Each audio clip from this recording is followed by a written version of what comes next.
biology of composting, there is people's behavior, residents' behavior, and I think understanding behavior shifts is something that we all can understand if we are confident in the methodologies that are being used, for example, through market research. I'm guessing that you have had a chance to look at those methodologies, and consider that they're valid.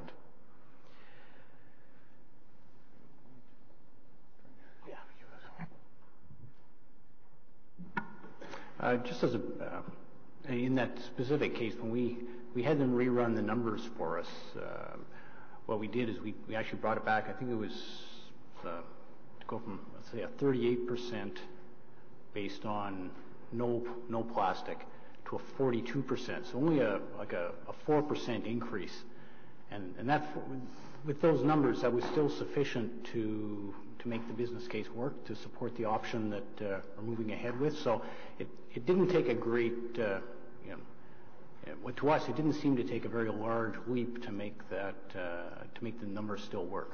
Okay.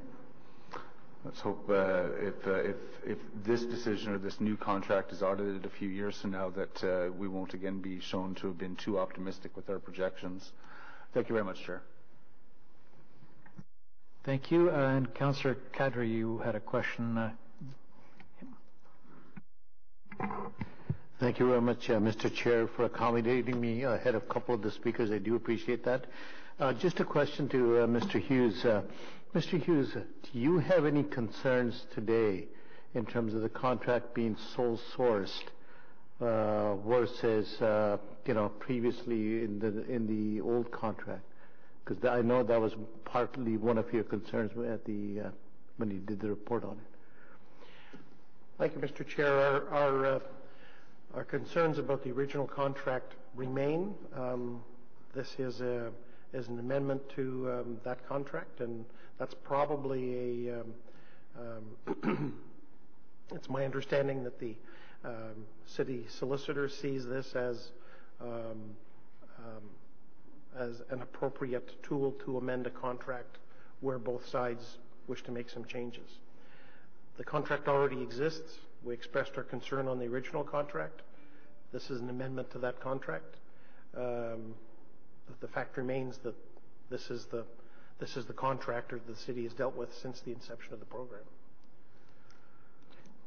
So, and again, I'm not putting words in your mouth. Are you okay in terms of the same condition being applied as a sole source contract to the previous one? Is that satisfactory with the AG? From our point of view, by definition, it doesn't meet the term sole source contract. It's an amendment to an existing contract. But our concerns that we had with the original contract still remain. But you have the two parties of the contract that wish to amend it to make it better, perhaps to make it clear. Well, definitely to make it clearer going forward and perhaps less palatable. That's allowable when two parties. You can verify this with city solicitor, but it's allowable when two parties agree to open up a contract and make changes. We had concerns with the original contract, but that was fait accompli some years ago, and you live with the decisions that were made, and if you can amend it, as is the case here, and everyone agrees, then you go forward with those amendments. All right. Thank you very much. Thank you, Mr. Chair. Thank you. I'm not aware of others wanting to ask questions of the Auditor General. Speak now or forever hold your peace. All right. Thank you very much then for coming before us. You are, of course, welcome to stay with us for the rest of the meeting, but also free to leave if you choose to do so. It won't be held against you. We will move now to questions on all other aspects of the report that's before us. I'm going to take my chair's prerogative and lead off here with a few questions which I hope will maybe lessen the number that we need to ask around compostable bags, around standards, around why we're going with one bag versus the other. I'm going to characterize what I think to be the renegotiated contract and the new conditions in front of us, and ask for your comments then, please. My understanding is that the new contract or renegotiated contract in front of us allows our residents to use plastic bags, or in fact any kind of bag, including the paper and lined ones that we previously said were the only allowable ones, and now opens it up so that they can use other forms of bags within the system. We, as a city, are not recommending going straight to compostable only bags for reasons of a lack of a provincial standard at the moment, some other perhaps confusion in the commercial marketplace. But should we at any time in the future choose to impose a specific type or standard of compostable bag, the city would be able to do that without having to renegotiate the contract. We're essentially saying it might be plastics for the next couple of months or the next couple of years, but if we wanted to go that route, that would be a relatively easy step. Is that accurate characterization? Chair, yes, that's correct. In fact, we are continuing to strongly encourage residents to use paper as they are now. However, if residents want to go out and buy compostable bags, and that will motivate them to participate in the program, they're free to do that.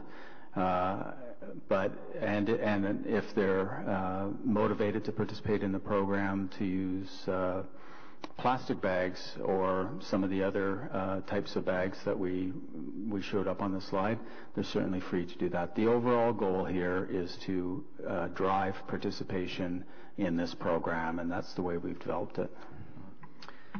But there are enough unknowns still about provincial rules, standards, etc., that prevented you, if you will, from making the leap to compostable bags only right at this time. Correct, Chair, but I think the other part of that is we wanted to make this as an accessible program as possible, to remove all barriers to participation so that we get as many people participating in the green bin as possible. Mm-hmm. And as that standard becomes available, and we hope we heard about the economies of scale, potentially the prices come down perhaps significantly in that area, we might find ourselves moving in that direction. Correct. I think, Chair, in fact, staff would be more than happy if the province enacted legislation that allowed those single-serve plastic bags to be, or mandated them to be compostable. Then you've got the best of both worlds. And a little different, but a similar sort of characterization of the coffee pods or any other perhaps food food type container along the lines of what we hear has been done with our local coffee pod. Correct, and I think Mr. McKillop and Mr. Pigott said it best when they outlined there's provincial framework around producer responsibility for the blue and black box. There's no such framework around the green bin, and that's unfortunate because that really does leave it up to producers and municipalities, as is the case in Toronto. Toronto's going through it right now to figure out what is that producer responsibility. And as we said in the report and in the presentation, and certainly guided by the motion that's very helpful that has been put forth, we're willing and we will be working with industry in this regard. Thank you. And I noted to myself, because I heard different language, with plastics, particularly the bags again, allowing versus encouraging. Really what the city is doing is allowing the use of plastic bags. We're not saying to everyone, we all hope you will now use plastic bags. In fact, you showed us that image there, which is quite clear. In a sense, it's a hierarchy as well, starting with paper-based, fully compostable materials. That's still going to be the preference that we will put the message out to residents. Correct, Chair. Yeah. Thank you. Finally, from me at the moment, beneficial use of the standard or the quality of the compost that comes out at the end was raised. Are we seeing a degradation in quality now? And the beneficial use material was brought up. Can you perhaps remind us or help clarify, is it a drop in quality? How much? And what can be done with the new product as opposed to what could be done today with the product from Orga World? I'll let Ms. Journeau get into the details, but I think it's important to clarify one thing. Orga World has struggled with making AA compost since the start of this contract. They have made some, but the large part of what they've been making has been going to agricultural use as a soil amendment, in other words, NASM quality. And it's being diverted from the landfill, which is the goal of the program. And in my mind, that should be the goal of the program, not to make pristine compost, which would be fantastic in a perfect world. But they are diverting it, and I think that's the overarching goal of this program, is to get those organics out of the landfill and get them into beneficial use. But I'll let Ms. Journeau elaborate on how the product's being used. So the enhanced contract will allow Orga World formally to use their organic material in a variety of different ways. A lot of that material will be land applied to farmers' fields as a nutrient. They will also be allowed to do other beneficial agricultural products with that compost. So we're just formalizing it in the new amended agreement. The Ministry of the Environment and Climate Change regulates all these products, so it still will be in compliance with all regulations. Thank you very much. That's it for me, at least for now. Councillor Brockington next. Thank you, Mr. Chair. Can we be reminded, just to get us all in the right thinking here, what is the participation rate for the City of Ottawa in the green bin program? It's approximately 50%. And with, yeah? Yeah, sorry, in apartment buildings though, so while a quarter of apartment buildings within the city have access to a green bin program, there's actually very little uptake in those buildings. So 50%, and what is the anticipated participation rate once plastic bags are permitted? So currently we're diverting approximately 40% of the household organics or organics from the waste stream. With this enhanced program, we're hoping to achieve 63% by 2023. The contract, the revised contract, permits up to 75,000 tons per year. What happens when we exceed that? The 75,000 tons is actually the put or pay amount, so we can exceed that amount. However, what I'll do, and the auditor alluded to this, is as the tonnages go up, we'll divert the peak leaf and yard waste to Trail Road. Okay. And could finance staff clarify to us what the net actual cost is to taxpayers? We hear about the 15-cent per month cost, but given that the threshold, that the annual tonnage threshold is being changed from 80 to 75,000, there seems to be a significant savings there. So is the net result for the City of Ottawa, including our taxpayers, positive? So the net is an increase of $600,000 per year. That's basically paying for that enhanced service, and that also includes the reduction of the put or pay from 80,000 to 75,000. So these savings, though, in the annual tonnage, the report indicates, what, a $2.7 million savings? Am I reading that correctly? So the $2.7 million is an estimation of what we would continue to be sending in terms of peak leaf and yard waste, separately collected peak and leaf, to reach that 80,000. Now that we're bringing it down to 75,000, we're almost eliminating that. And so that's an estimation of peak leaf and yard waste that would have gone to Orga World just to meet the 80,000 put or pay. I don't understand. We're paying for 80,000 now, even though we're not using 80,000. Correct. So there's pressure to reduce the annual tonnage to make it more realistic to what people of Ottawa are actually putting in their green bins, and you've come up with an annual tonnage of 75,000. And Orga Orga World is agreeing to this. So forget the 15 cents for the revised prices to add plastics. Is that reduction, though, not a savings to the City of Ottawa?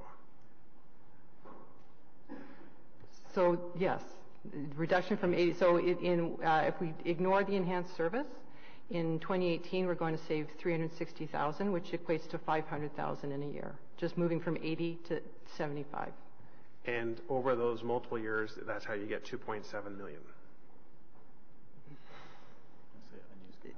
It's unused capacity, which essentially it is that difference between the 80,000 and the 75,000. I'm just trying to have a better understanding how the addition of plastics is more expensive than reducing our annual tonnage. I thought the reduction of the annual tonnage was a far greater number than the slight increase to now add and process plastic bags in the green bins. So the increase to process plastic bag goes from $110 to $124. So it's not a slight increase, but is much smaller than the current contract. Because in the current contract, we'd be paying $151 for the enhanced service. So there is an increase in the price, but the reduction in putter pay helps to manage that overall increase. So if we go from 40% participation rate for household waste to 63% by 2023, can Orga World handle that volume increase?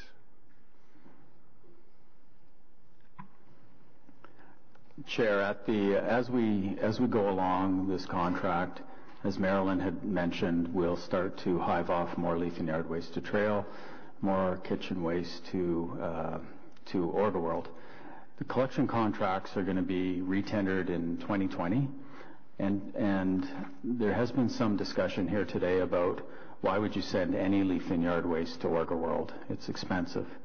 The problem with that is the collection cost to separately collect leaf and yard waste throughout the year far exceeds any savings you would get by taking it to Trail Road. However, if the provincial legislation goes forward and there's full producer responsibility for blue and black box, and if council decides at that time, and we'll have to come forward with a report, that they would prefer the stewards to fully take over the collection of those materials, there would be a good opportunity to change up that collection contract so that we can take more and more leaf and yard waste in either a co-collection situation or a different truck to Trail Road. Does the City of Ottawa have the legal authority to force multi-unit dwellings to offer green bin services to their tenants?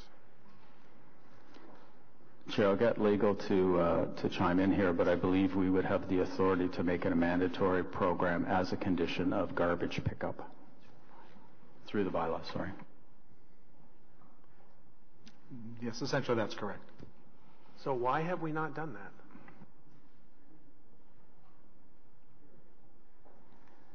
Chair, I think this step that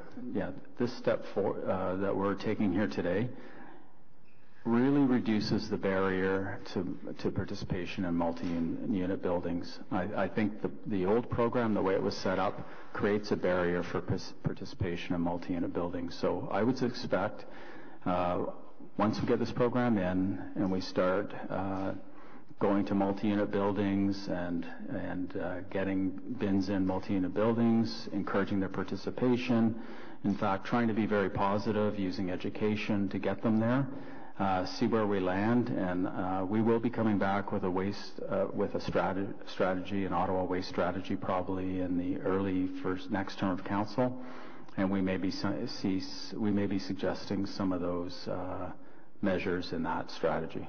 I would really prefer not to wait until in 2019 when the green bin program is expanded to permit, if this committee and council approves this, the collection of waste with plastic, to wait X number of months or years to see how it goes, to then try and convince landlords to be a part of this. I think the time here is now. If we have to sell, you say, look, your residents have really no way to leave their units, to collect their organics, to come down into the basement, to dump it into a pot. That's solved now because they can use either a compostable or a non-compostable bag to do so. I'm really frustrated the number of multi-unit buildings in my ward that don't offer this service, and they're part of the overall solution to So anyway, I'm deviating from asking questions, but I really think this committee needs to move on that matter. And what's also missing is an actual detailed public education or campaign that when this program does get expanded, it's kind of like Ready to Rail, where every month they have a dedicated focus on getting the people of Ottawa ready to this transition. That, if we don't hit that 63%, then this is a total failure, because 40% is not acceptable, and we have to have a succinct plan to encourage everyone. And I think about all the campaign materials that exist from this city. I rarely see, I'm not saying they don't exist, because I do see them on the sides of the garbage trucks, public campaigns to get people more engaged and involved. The last question for now is, I just want you to take this committee through the process of an actual plastic bag filled with organics. I put it in my green bin, it gets collected. Talk to us about the process, particularly how that plastic gets pulled out of the system. Because you and I have talked about this when you came to my office, but I would like the public to have a better understanding how that whole process where the plastics can get pulled out of the system. So all the waste coming into OrgaWorld is shredded. That's everything currently is shredded, and it will continue to be shredded. It's then put into tunnels where there's spigots in the floor that blow air through the waste. And then at the end of the process, it is screened, and there's basically 2 trommel screens that take out all the inorganic material and includes the plastics. So those materials are currently being sent to landfill for disposal. So if people are putting in materials that don't belong to the program, it gets screened out, and it will continue to be screened out in the future process. Thank you very much. Next, we've got Councillor Cloutier, and then McKenna after. Thank you, Chair. A couple of questions, just building on Councillor Brockington's. Mr.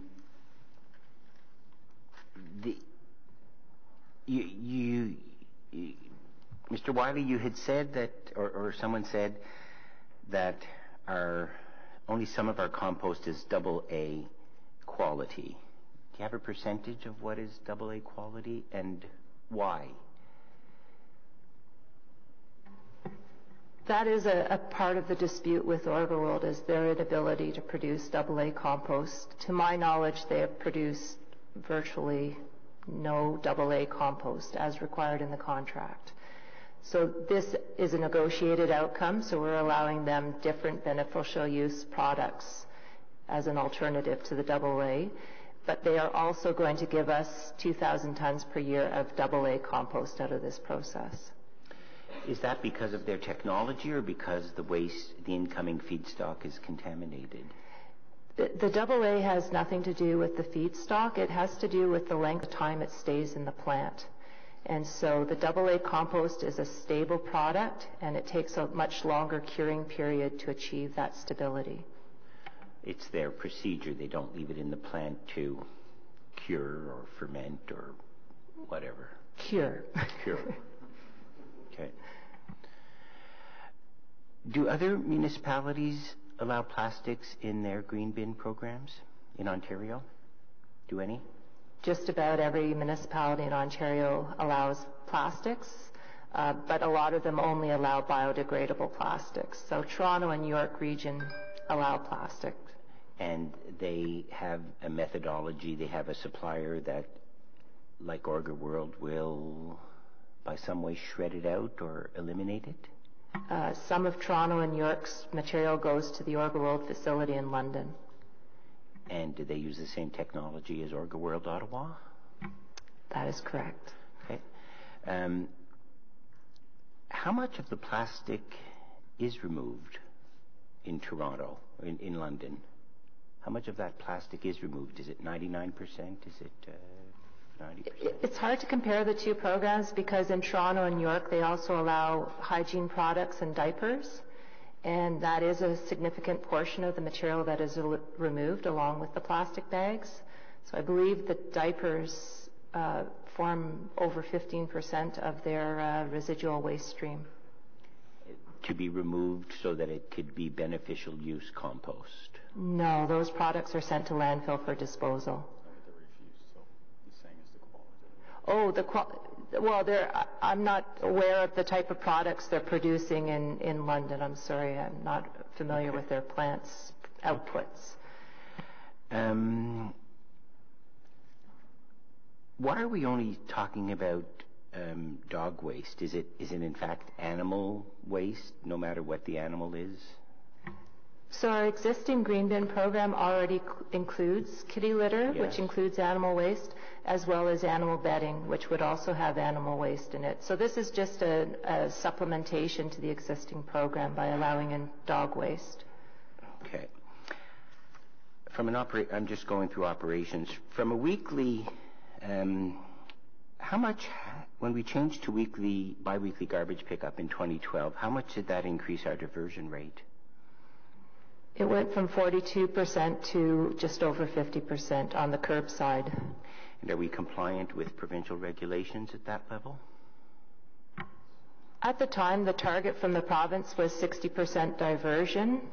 So at this point on the curbside, we're only at approximately 50%. So no, we are not achieving the province's targets at this point. And the provincial's targets is in flux. There is more coming. There are changes coming that we have to be ready to adapt to. Yes, you're correct. The province is proposing banning all organic waste from landfill in 2022, and they've also established a target of 70% diversion of organics by 2023 from single-family homes and 50% diversion of organics from multi-residential families by 2025. One of the speakers spoke about 38,000 tons per year of separated source organics. I presume the balance is leaf and yard waste. Is that based on the 74,000 approximately that we are currently sending to OrgaWorld? Is that correct? That's approximately correct, yes. Okay. What happens to yard waste when it goes to trail road? So we have a facility just adjacent to the landfill site where it's composted in open windrows. Composted in? Open windrows. So just literally triangular piles of dirt, and we just use a front-end loader to roll it. Does that become AA material or beneficial use material? We are currently selling it as a potting soil product to avoid labeling required under the government. Okay. And the processing cost of that is less than the $124 per ton that we anticipate to pay under this contract? Yes, the net cost after the sale of the compost, the leaf and yard waste compost, is approximately $15 per ton. Okay. Have we spoken with the farmers community about this change, the association that might represent farmers and what's best for their fields and their industry? Have we consulted?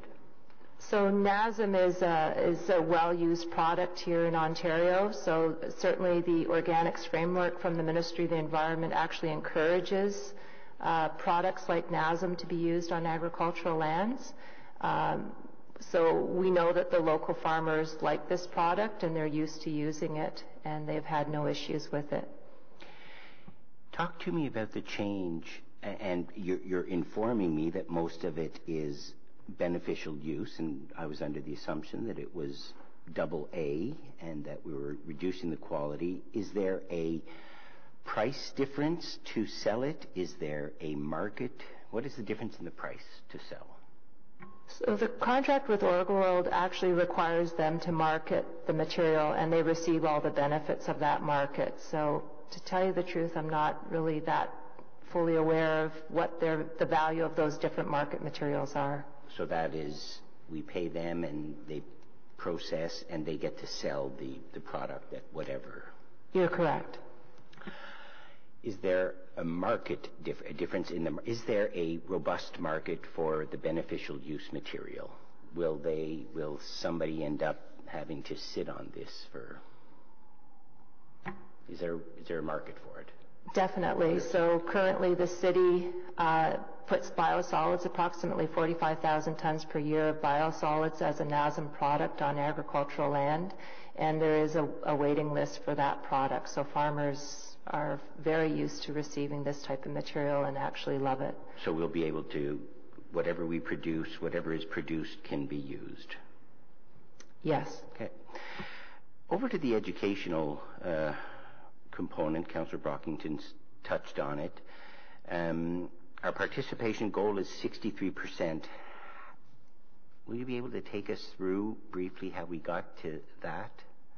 And how does that 63 from 40% to 63%, how does that compare with participation in other municipalities? So right now, City of Ottawa at 50% for curbside. We're in the middle of the province. There are some municipalities who do much better, and they have incentivized programs that drive that participation. We will be coming back in the next term of council with a strategy on how to move forward. What are those incentives?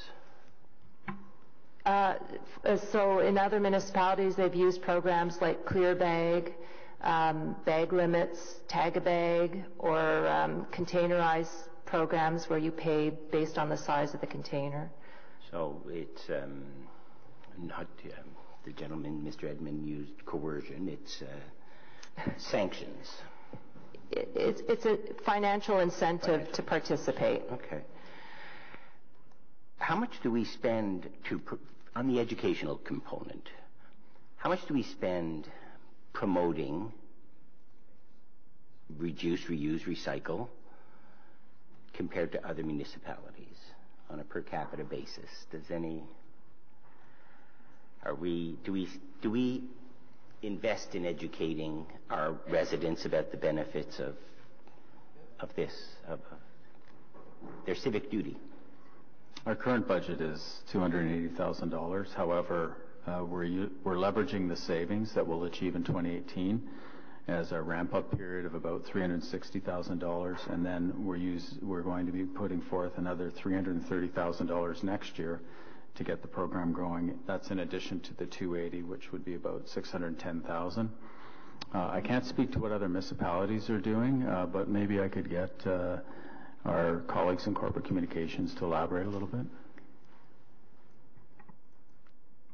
Mr. Chair, so we will be conducting market research in the coming months to identify the specific audiences and create a baseline to accurately measure and provide data to adjust a communications plan as required. And this is consistent with the recommendations included in the 2011 Auditor General's report. And part of our market research will include reviewing the communications plans of other municipalities and stakeholders and sharing those lessons learned. And this market research will look at the city's diversion program as a whole with a focus on the green bin, so we won't just be looking at the green bin specifically. And the communications plan, a robust communications plan, will be developed with two primary objectives. The first being the positive education and promotion, so informing residents of what goes where, and then secondly, showing the public how easy it is to use. And this communications plan will be shared in the coming months once we have that research, that baseline research completed, and will be part of the complete implementation plan that will be shared with Council either at the end of 2018 or at the beginning of 2019 when the full implementation plan is shared. I have sorry. Okay. Legal. Chair, legal is okay. Legal, does this agreement resolve the ongoing issues? Yes, Mr. Chair. If approved through committee and through council, this will put an end to any outstanding disputes, whether they be the original leaf and yard waste or the more recent capacity dispute. Does this give us any reassurance that Orga World would or would not start accepting waste from other municipalities that would be commingled with ours, but now I'm learning more about the beneficial use versus the AA use. We won't have trucks rolling through the city from other municipalities because they have a capacity to accept it, and it would be profitable for them to do so? Mr. Chair, under the contract as it exists today, Orga World would require the city's approval for accepting residential organics from another municipality, either in Ontario or Quebec, which they might be authorized to under their certificate of approval. There is no change proposed to that. So under the revised contract, Ottawa would maintain that veto, for want of a better term. Under this, and it's a veto? You were saying they... Yes. Has Orga World made any suggestions that they are wanting to expand their plant to accept more waste from one source or another? Chair, not to our knowledge, no. Okay. And can they expand it without our approval? Chair, they are permitted to take IC&I or commercial waste, commercial organic waste from within the city. Okay. There you go. ICI. Councillor Brockington referred to residential waste, multi-residential, and this is my last set of questions. ICI is also a big part, institutional, commercial, industrial. Fully on board with getting our multi-residential units. What can we do as part of our corporate comms approach, or our approach with the industry? What can we do to increase participation of the ICIs? And is that part of the plan? Restaurants?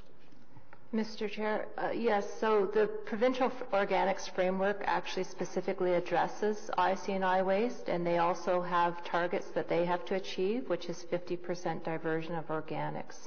So they will also have to be part of the solution on diverting organic waste. And does that stuff go to Orga World? Currently, I believe there's a very minor amount of IC&I waste from some grocery stores going there, but certainly, I think the industry will expand with, all these institutions and establishments getting on board. It doesn't necessarily have to go to Orga World, though. But where does it go? Well, there's also Moose Creek has a composting plant. There's a plant outside of Kingston, and I'm sure as there's more waste coming in, or organic waste coming into the waste stream, that there will be new people building plants to accommodate that material. It could go to Orga World too. I mean, it's just, there will be lots of options, I'm sure, in the future. Thank you. Councillor McKinney. Thank you, Chair. So am I to understand then that the only reason this report, everything else being the same, doesn't specify compostable bags as opposed to regular plastic bags is cost? So it's because you don't think that those folks who today are not using the green bin, and therefore those who are today are already subsidizing those folks, and by suggesting in your report, recommending that we allow just regular plastic bags rather than compostable bags, is just an added cost to the taxpayer, really, and residents who are using their green bin. Chair, as I previously said, the purpose of the Enhance program is to use whatever method to get people to participate in the program. So if they want to use a compostable plastic bag and go and pay for that, and that motivates them to participate in the program, then we're happy. But we also wanted to knock down as many barriers to participation as we could, and that's why we included plastic bags. The other note of the compostable, even though they're fully compostable, or we're advised by the industry that they are, the retention time in OrgaWorld's plant isn't sufficient to achieve that full compostability. And I think it was stated of up to 20 days or 60 days, yeah. So that wouldn't fully break down in OrgaWorld's facility. But people are certainly, as I said, first off, we want to encourage them to keep using paper bags and doing what they're doing. But whatever else it takes to get them in the green bin, we want to encourage that too. And you suggested that by allowing plastic bags, that we would be diverting between 40 and 63% of organic waste by 2023 from the landfill. What exactly is that based on? I don't see the evidence in front of me, so I don't know what those numbers are based on, and I know it's been suggested that people have used the word ick in the past, but I don't see that as evidence to me that we are really going to be diverting 40 to 63% more organic waste by 2023 with the simple measure of allowing a plastic bag. So we used Dillon Consulting to do the legwork for us, and they looked at municipalities across Ontario and as well as other jurisdictions in Canada. And so they found that when you introduce plastic bags, there was an immediate uptake in the program. And where is that evidence? I'd just like to see it. Well, so there is these background reports that Dillon Consulting prepared. So there's 5 separate memos, and certainly we'd be happy to give them to your office. And did they look at, would we get the same diversion rate with just compostable bags? Like, was there? I look at, one of the things I'm struggling with is this. Of course, I want more waste diverted from the landfill, but I just don't see. I don't understand why today we're not looking at other measures at the same time. I mean, we hear that we're going to do, more public education campaign. Why haven't we been doing that for 2, 3, 4 years? Why now? And Halifax introduced a clear bag program in 2015, and in the first year, 24% increase in the amount of garbage that had been going. So they went from 58,000 tons to the landfill in 2014-15 to 44,000. 24% decrease just with a clear bag program. Why aren't we doing this? Like, I can't support the recommendation today because it's not robust enough. There's not enough here that says to me, we are taking this seriously. We are going to do everything we can to ensure that people that we're diverting waste from our landfill. Clear bag program. Limits on the number of bags. I don't think we ever decrease the limit of the number of bags. There's nothing makes me crazier when I walk around and I see 5 black garbage bags, no blue bin, no black bin, and no green box. Because I know what's in them, right? And there's no penalty for that. There's nothing that we're doing to say to those folks, you need to divert. It's not up to the rest of us to pay for you. And not just in our program today, but going forward when we have to open up hundreds of millions of dollars worth of landfills. And never mind the social and the environmental cost to that. We're ignoring that today. Like, we haven't even turned our minds to that. So it just, for me, I don't see the evidence. I don't know, I don't even know how much is too much plastic. So if I put a big plastic garbage bag in my big green bin, and then every day I pick up dog waste and I throw out organic waste in, I don't know, garbage bags, Loblaws bags, or bread bags, how much plastic is too much plastic going to OrgaWorld? Do we know that? What if half of our green bin becomes filled with plastic bags? What if a quarter? What if 3/4? Like, what is the amount? How much plastic is too much plastic? Chair, I'll try and take a stab at the various questions that were asked. The councillor's right. We have lagged behind, and in terms of our solid waste planning, and that in part was a changing legislative framework at the province, but probably not a huge. We could have moved forward. Again, as I said, I think the purpose of this program is to get this in place, get people using it, remove the barriers to participating in the Green Bin program, and then to come forward early next term of council with a refresh of the Ottawa Waste strategy. And to the councillor's point, there are lots of levers that we could pull. We could pull enforcement, mandatory programs, bag limits, user pay, container subscription, clear plastic bags. I don't think any of us know currently today what is the right program for Ottawa.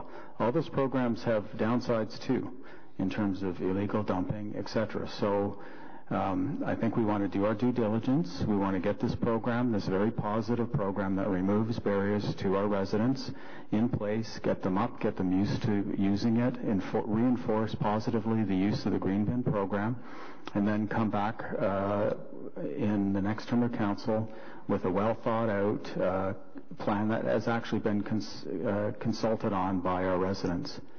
In terms of the question of how much plastic is too much plastic, I can tell you, because I've been there, the London OrgaWorld plant receives primarily waste and plastics from the Greater Toronto area, and they manage it fine. So I don't anticipate us getting to the point where we're experiencing operational issues because of the amount of plastic we're collecting in the green bin. In the Dillon reports, did they indicate what increase in the use of single-use bags would be across the board now that folks think, well, you know what, it can go in a green bin, anything, better than nothing. So rather than, if I'm going to start to use my green bin, which I'm skeptical that people will use a green bin just because of a plastic bag, but let's say they were, and there's got to be, we have to expect that there will be an increase overall in the use of single-use bags. Was that alluded to at all in the consultant's report? The Dillon report didn't look at specifically what the increase in the uptake in bags are, and certainly we're promoting that you use bags that you already have in your home. If you're going to use plastic bags, use those bags that are already in your house as opposed to purchasing ones. And the end product, absolutely no additional microplastics in that end product is. Because I think I heard you say, if I'm not, I might be mistaken, but I thought you said there would be 10% left after after it had gone through the plant. No, not 10%. Sorry, if there was diapers in there, that produce a significant amount of residuals. Our program does not include diaper waste at all. Those plastics are screened out at the end of the process. And so the product, the NASM products, or all of these beneficial reuse products are regulated by the Ministry of the Environment and Climate Change. So they have to still adhere to all the regulations that are in place. If there's a green bin and your employees or contractors are picking up garbage and green bin, and the green bin now, rather than having a paper bag, has got a dark plastic bag tied up. You don't know what's in it. It could be garbage. How will we regulate that? How will we ensure that what is in those bags that are opaque, that they are actually organics, that there aren't diapers in them, for example? Yeah, and that's really difficult to do, and so part of the Dillon's work is they actually do acknowledge that there will be higher residuals coming out of that plant, but those are residuals that would be going to landfill anyways. So while it may be in the inappropriate bin, it is still going to go to landfill just like it was before. Okay, thank you, Chair. Thank you. Councillor Lipa? Thank you, and I'll potentially be asking some of the same questions that Councillor McKenney did, but I'll try to add some precision to those. Will there be plastic in the final product that comes out of OrgaWorld? There may be small amounts of plastic that make it through the screens, but again, it's a regulated product by the Ministry of the Environment and Climate Change, and that product has to meet the standards that are established by the Ministry. So the standard allows there to be some plastic in there? Yes, very little though. It allows, very minuscule amounts of sharp materials, but it's a very regulated product. So the choice that I'm being asked, and I have a question for legal about the decision we're making today, although I think it's fairly clear to all of us. The choice that we're being asked today is to accept a contract that you've negotiated. And congratulations. I mean, there is much to commend, obviously, in the contract that you've negotiated. But it is a contract that you've negotiated that allows plastic into the green bin. And that's going to result in the perpetuation of the use of plastic by residents.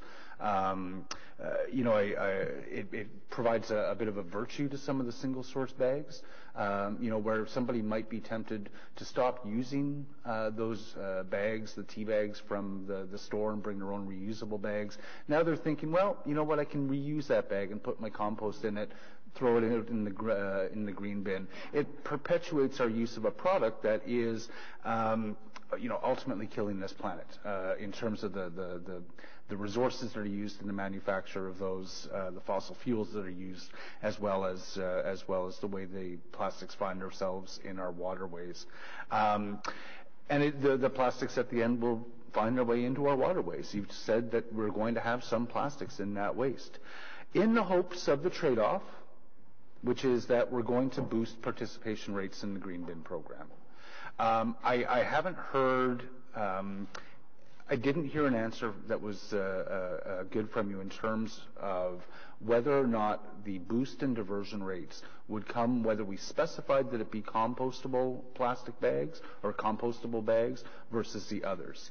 I suspect that if we were to say you can use compostable bags in your green bin, that we would see a boost in the number of people using them, especially if we were able to make them easy to buy, if we were to educate people about what logos to look for.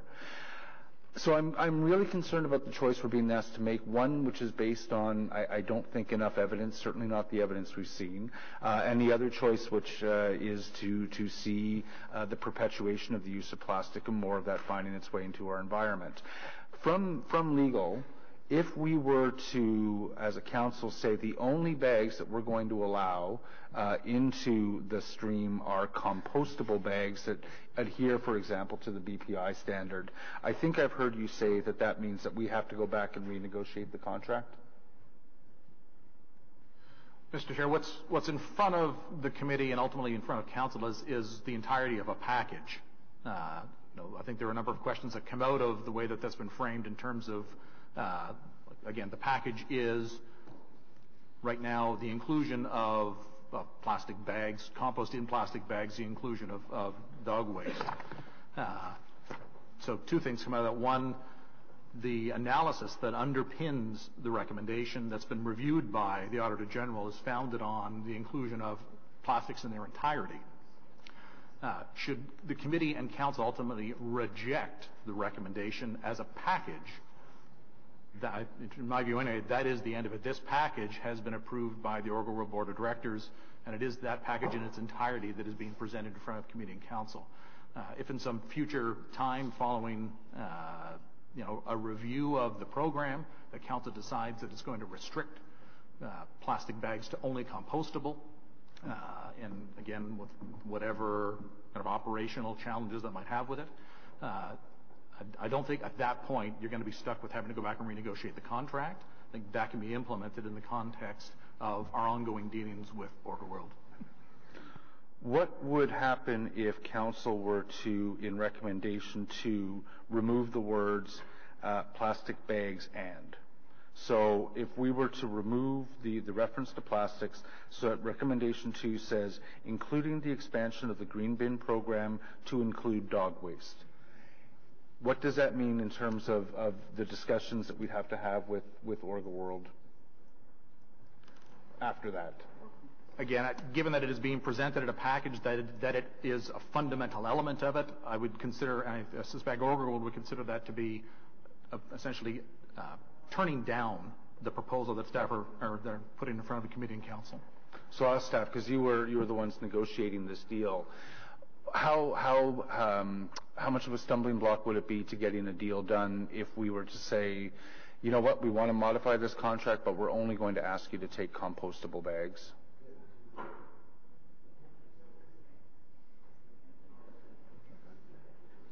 So the $124 per ton is based on that service. But I can't speak to the operational, but pet waste is wrapped in plastic. So I don't know how that would work. Yeah, I think it would also undermine the business case, and in my mind, as Mr. White has stated, I think it would take us right back to day one of the negotiations. We'd have to go back through negotiations, which took up to almost the better part of a year, and then development of a very comprehensive business case for the Auditor General to review. So take me through, and I know you gave one answer to Councillor McKenney, but can you bring me into even greater depth on our assumptions around why allowing plastic would boost the diversion rates, thereby making the business case? A lot of that boost is actually by including the pet waste, the dog waste, into the program. So there's a significant tonnage of material that is currently going to the landfill that is probably much more appropriately going now to an organics processing facility. So that's where a lot of the boost comes from, just in that product alone. But then there's also increased uptake by homeowners who are perhaps on the ledge, or homeowners who only partially use the program, maybe they'll more fully use it. I mean, there is definitely, we see it in other municipalities where when it's more convenient for them to participate, they do participate more fully. We have mixed messages in the city right now around compostable bags. A number of people are already taking advantage of compostable bags, and the guys on the crews, when they see them, seem to be happy to turn a blind eye to the fact that people are using those bags. With clearer messaging to say compostable bags are okay in our bins, and here's the logo that you need to look for, could we not achieve the same hit? It's my understanding in municipalities that just use compostable bags, they end up with actually a lot of non-compostable bags in their system anyways. It's a really hard program to enforce and police. And so we have come up with this program that should be simple for the resident to use. It's accessible. They have the materials in their house that they can use. They don't have to purchase anything special. And it just will further encourage them to participate in the program. It just sounds like a lot of intuitive kind of assumptions rather than being backed up by current up-to-date market research and probing what consumers' wishes and desires are. Okay. And I'm struggling as well with respect to the fact that we are proposing not to allow the compostable plastic products such as the pods and the cutlery, because we are worried, as it says in the motion, that it risks introducing contamination to the new waste stream, but we are okay with contamination of the waste stream with some level of plastics. Can you help me solve that conundrum? Why is it okay from one source but not another? Chair, I think I'll be quite honest. Our staff's lens on this, and keep in mind that the Bill 151 has changed the landscape in Ontario.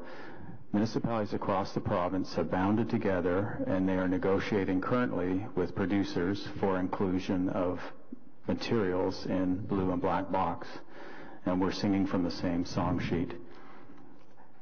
There is no such process on the green bin side, and we heard from industry, and they admitted themselves this is a bit of a barrier. There has to be a mechanism for products, single-use products that people are selling and profiting from, to come into our systems. Now, the province is taking care of it on the blue and black box side, and that's great. It would have been nice if they'd taken care of it on the green bin side, but in absence to that, municipalities are left to their own device. And I would suspect as the province goes down the road of producer responsibility on the blue and black box, more and more products are going to want to become compostable, which is a great solution. I think if you can create a compostable product, it's a great solution, but it shouldn't be a free pass into the green bin, and that's exactly what you heard industry say this morning.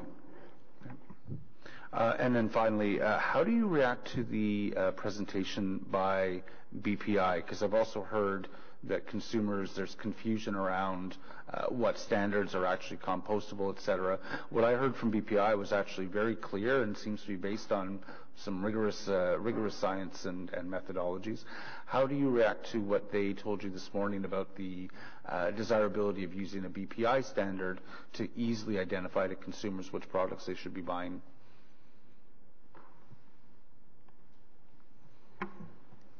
So in Ontario, there is no standard for biodegradable or compostable products, and that is something that has to be developed in this organics framework.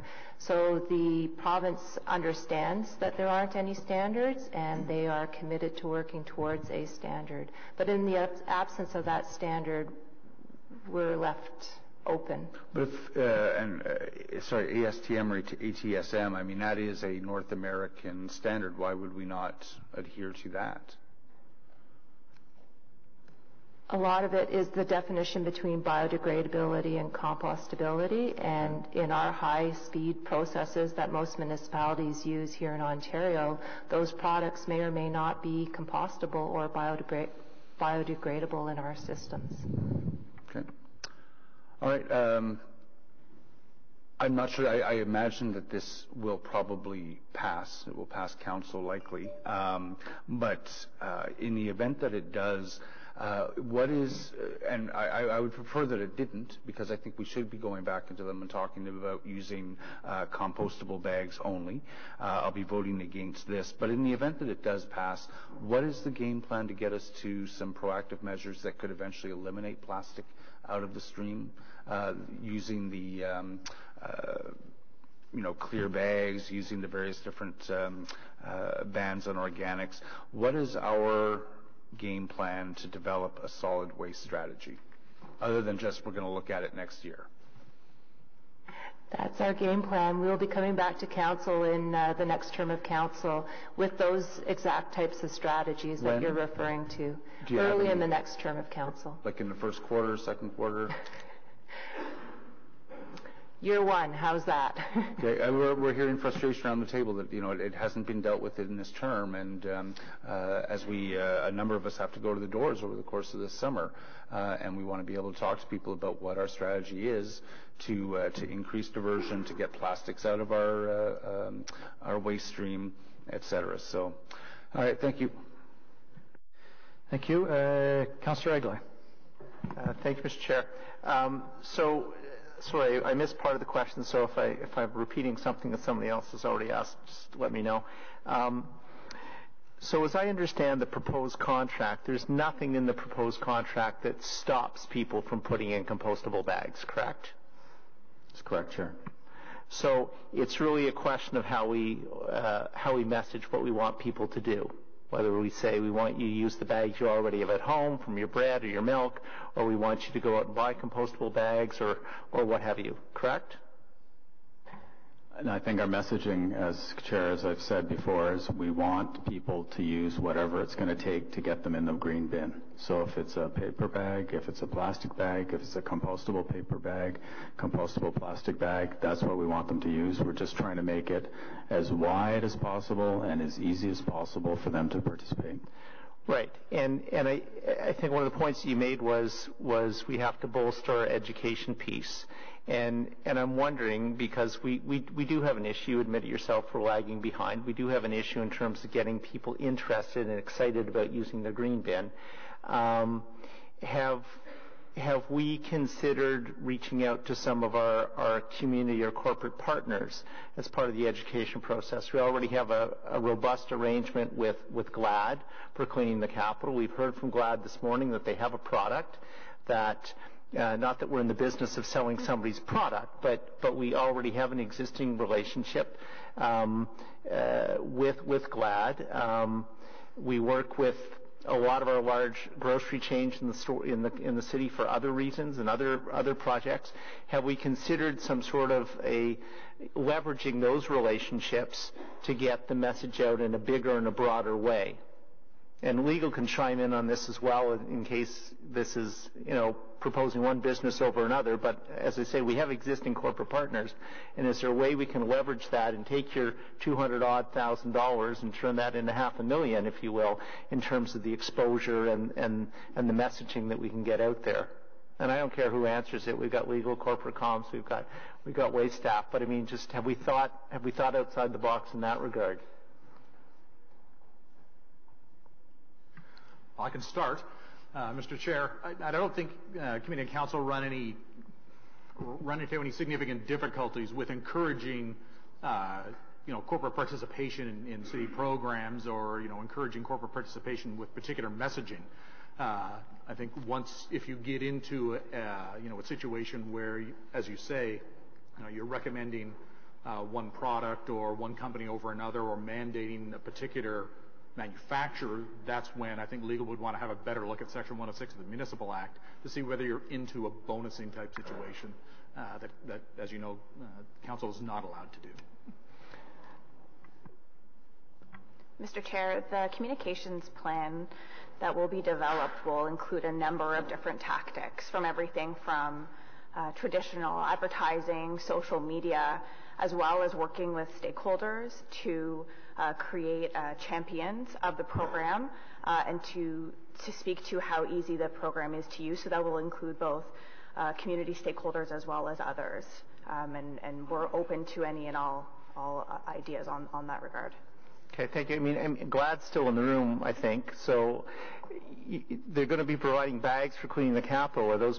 And you can't answer this question, but I just put it out there. I mean, if the bags that were provided were the compostable bags, and people could feel them, touch them, see how they use, and see that it's not that odd, not that strange. So I just put that out there as a suggestion. Maybe we're too far along in this particular clean the Capitol, but I think for a lot of people it's sort of the fear of the unknown. What is this? How does it work? What's it going to cost? What can I put in it? What can I do with it? If people actually had an opportunity to use the product gratis, if you will, then they may decide that they like the product. Anyway, that's just a suggestion. The other questions that I wanted to ask were about the poop pilot, so to speak. Can you tell us a little bit more about the when and the where and the how many? Is it going to be like what we've seen at Bruce Pitt, for example? Where are we on that? We'll be coming back to Council in the Q1 of 2019 with details of how we're going to pilot that program. So at this point, there's nothing more to share other than you'll be coming back. If that's the answer, that's fine. Yeah, so we'll have some details. We're just doing the research now as to what the different container types are and trucks and how we could potentially collect it, but I don't have any further details. Because one of the things that struck me in the presentation is you talked about in-dog parks. And one of the biggest problems we have is dogs in parks where they shouldn't be that are leaving their deposits. So if I can make a suggestion or a direction, I think we should be looking. You can look at dog parks, but I think you should be looking at regular parks where dogs might happen to be because, speaking as a counselor, and I think probably most of the people around the table, the complaints we get aren't so much about the dog parks, but regular play parks, if you will, where people have let their dogs leave a deposit behind. So.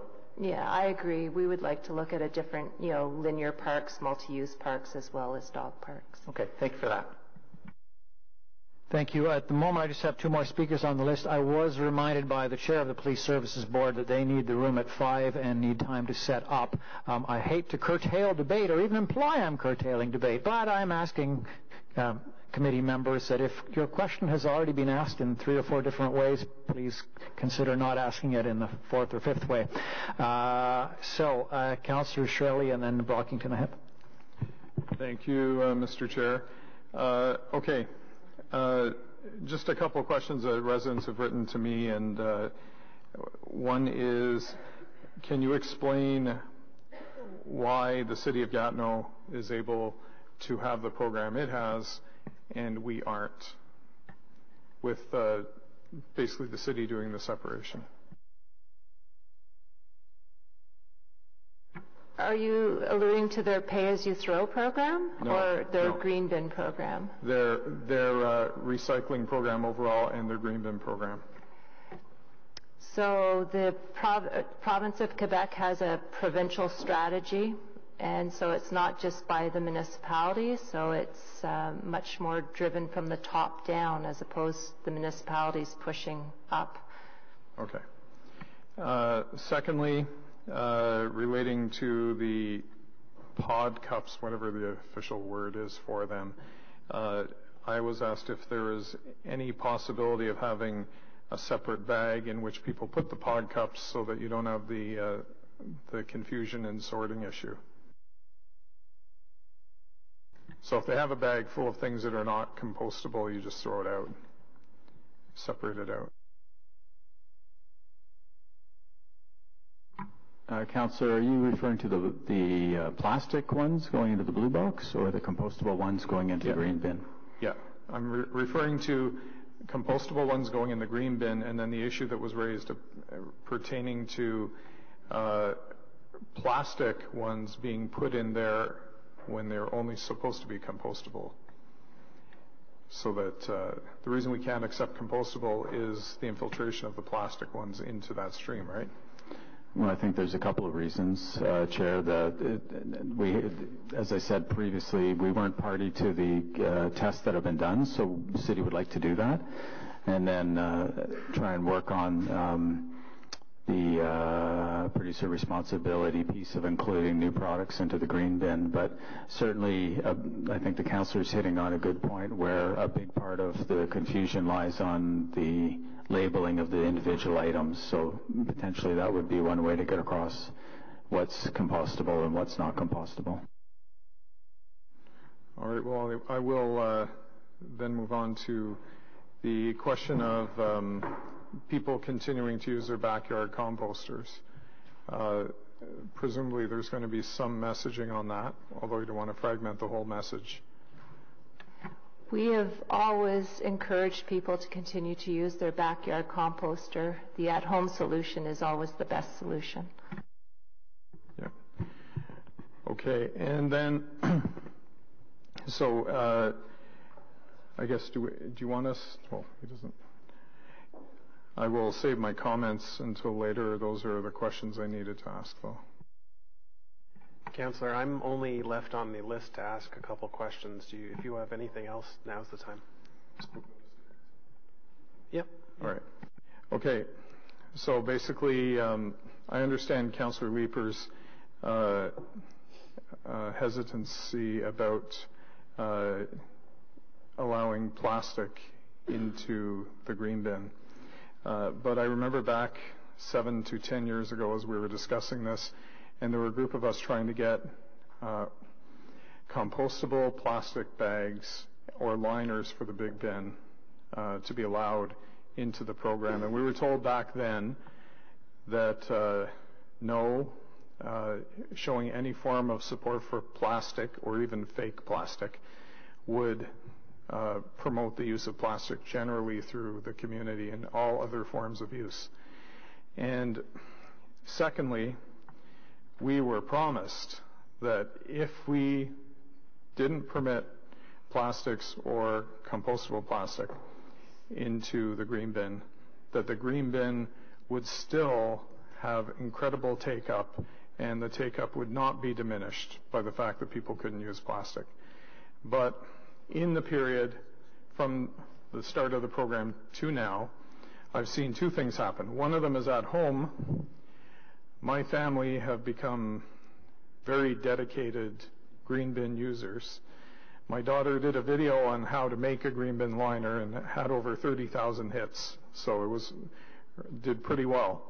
And they are my whole family is completely dedicated to sticking to their homemade green bin liners, and that's what they're going to do no matter what we do here today. But I still have to say that no matter where I've gone in the past 7 years, no matter who I talk to about green bin, a statement always comes up that if you guys had just let us line the bin with something clean and like plastic, they would be in. But because you couldn't, or we didn't do that, they weren't participating. So some may say it's an excuse, but I've seen it come up unprompted too many times to think that it's not a reason. So I really believe back then that it would be a reason that would keep people from participating, and it, I think, has proven itself to be a reason over the past 7 years, and certainly the numbers bear that out. So I remember former Nepean Mayor Ben Franklin once told me that in local government, the perfect is the enemy of the good. So in this case, it may be perfect to have no plastic in the green bins. But if the ultimate goal is participation, then whether or not we want plastic in the green bin, we have to see that plastic is the key to a big chunk of the population getting involved in this. And after that, my recommendation on messaging is simple bandwagon advertising. It worked with the blue box and the black box, telling everyone else is using these boxes, and that's usually all it takes to convince people to use it. My dad does not know why he uses the blue box and the black box every week, but he uses the blue box and black box every week because everybody else does. So I think if you remove the yuck factor and you give people or make people aware that everyone else on an incremental basis is using this, I think it's going to be very successful. Thank you. That sounded like a good summing up statement, and we're almost at that point. Two more councillors with questions. Councillor Kekish. Thank you, Chair. In terms of the timelines, and if we do approve this today, I think 2019 is when this would start. Can you clarify to me why, other than communicating that to residents, why we're waiting a year or 8-9 months to do it instead of doing it, let's say, later this year? Chair, we're hoping to sign the contract with Orga World sometime in May. They take approximately 8 months to do their fit-up. So they've got a source. Understandably, they haven't even ordered anything at this point because they don't know if they have a deal.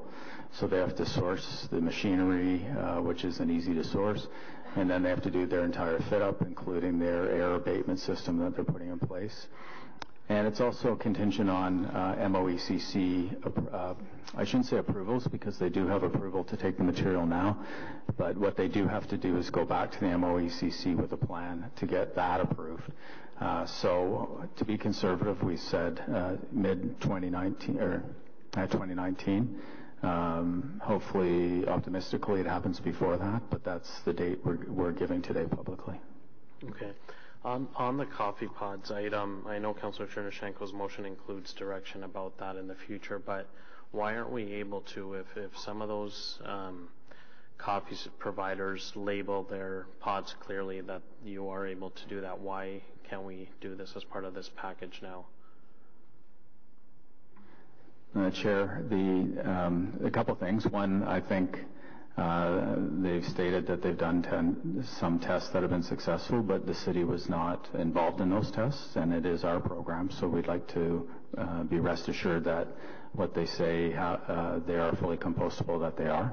So we don't have, on the slide in one of the public delegations, it alluded to the fact that they did a program with OrgaWorld and it was successful, I think, something along those lines. We don't have that information or that report. Well, just to say that we weren't part of that testing, and I think because it is the city's green bin program, we'd like to be part of that testing. But the other bigger problem is, how do we solve the producer responsibility? Now, Toronto has, and again, I've said this a couple times, in absence of provincial framework, Toronto has gone ahead and developed their own framework, and we're going to probably follow on Toronto's footsteps and come up with some similar framework. So it's a question of, is the material compostable? Does it actually break down in our system? And then, since they're putting their product into our system, what financial consideration should we be receiving for that? Okay. In terms of the whole, I appreciate some of the comments and the delegations about the plastic and eliminating plastic, and we're introducing it now into the green bin program, and the irony of that. But obviously, diverting waste is, you're recommending that we do include plastic to increase the diversion rate. So I'm wondering if you can sort of explain to us what your business case is in terms of recommending that versus what's the biggest downside of including plastics and keeping plastics in this program versus increasing the diversion rates?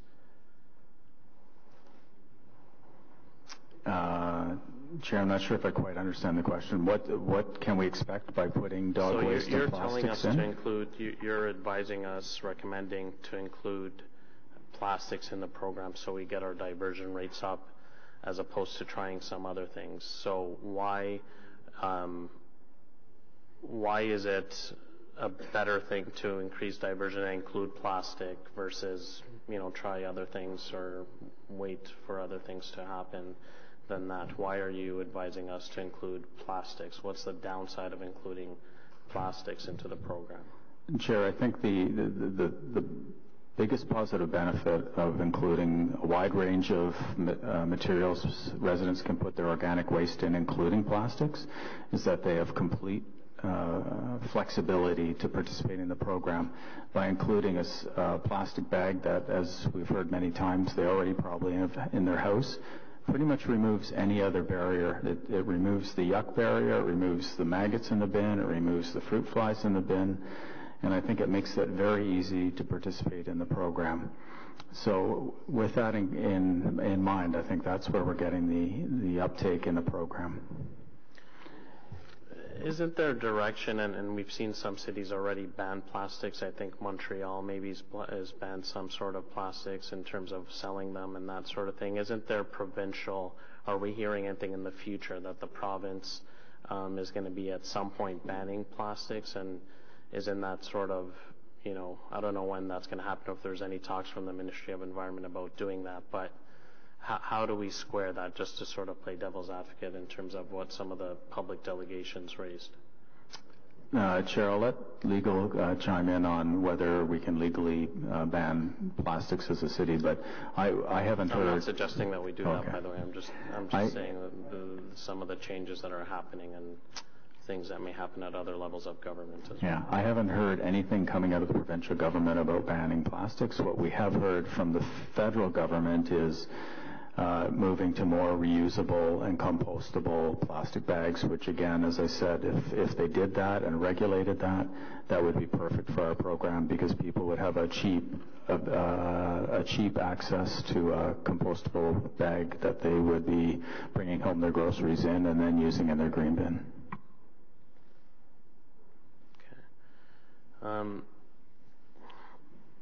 So finally, in terms of the compost product, right now OrgaWorld sells that to farmers mostly. Is that what it does? Correct. Okay, and so what would they be doing with this new material? We've heard a lot of people raise this, but what's the difference in terms of, are they still going to be able to use it, or how would it be consumed now when we're allowing plastic? It'll be consumed in the same manner, or sold in the same manner to the same end products. Okay, so there's no absolutely change. no difference in terms of the end product and how it's going to be used. That's correct. Okay, thank you, Chair. Thank you very much. Councillor Buckington?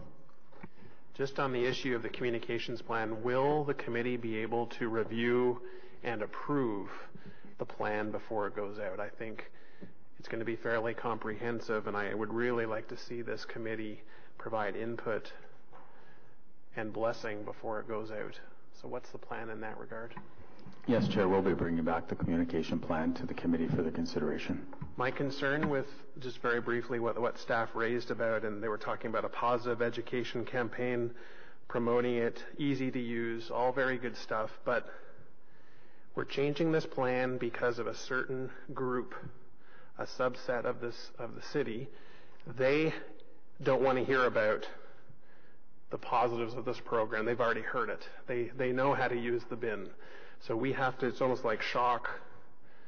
The advertising has to be, I think, a little more aggressive, and I'm not going to do that today with you, but I think it's very important that we realize who we're targeting in that message and tailor the message to that specific group. And it can be done in many ways, but I think it has to be more than just a generic, sort of light and fluffy type of messaging. But if it comes back to this committee, I'd be pleased to see that.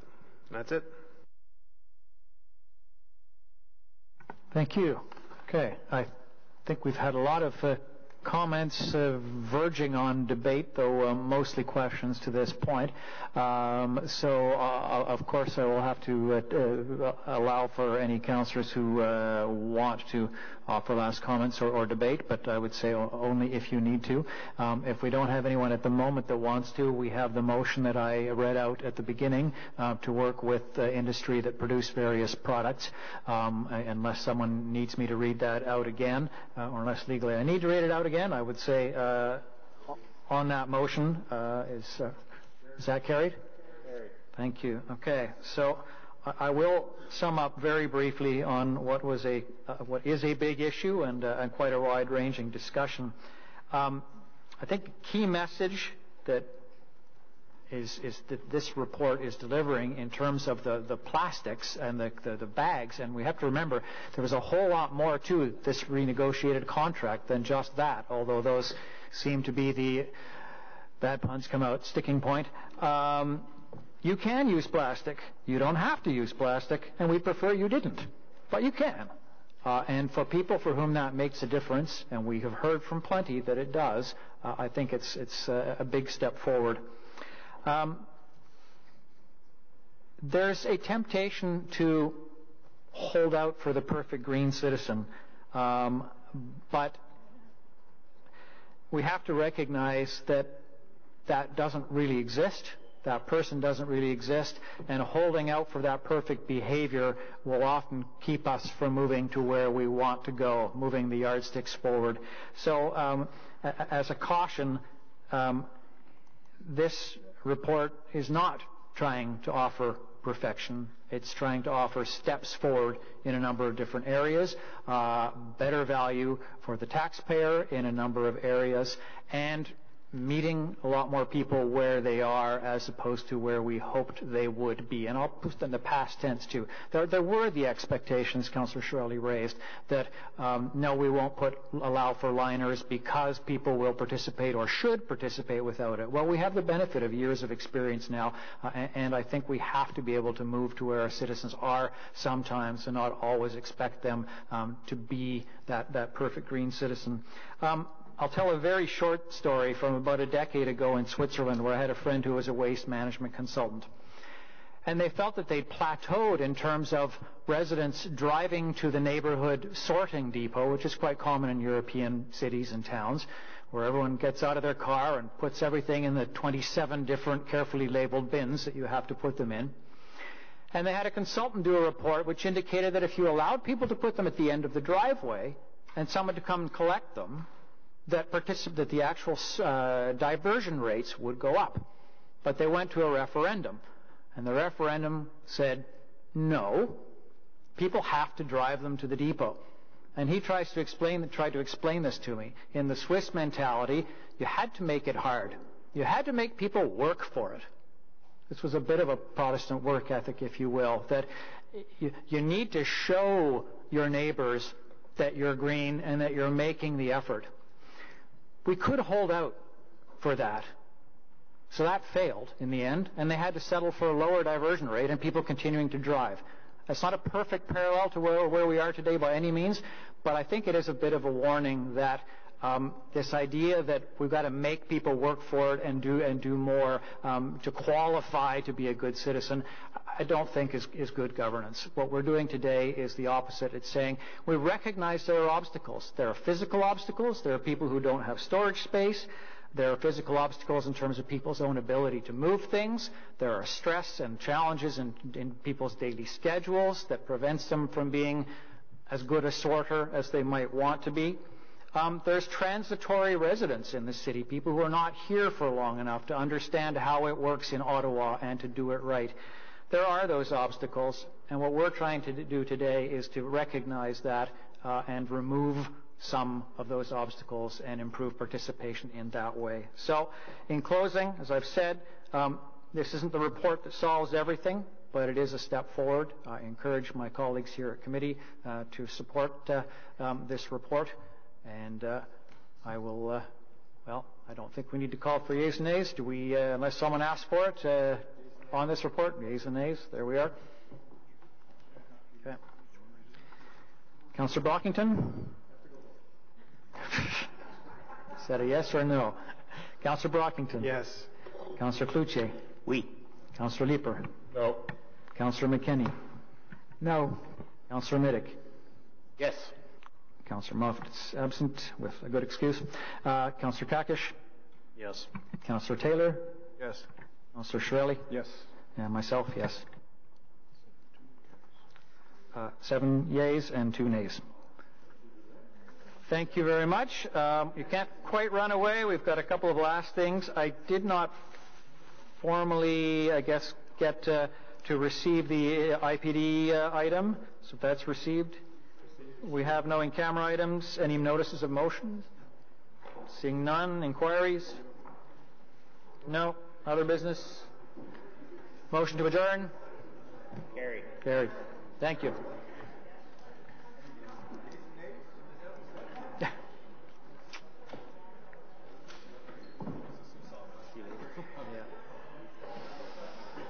Yeah. Yes. Good job. Thank you.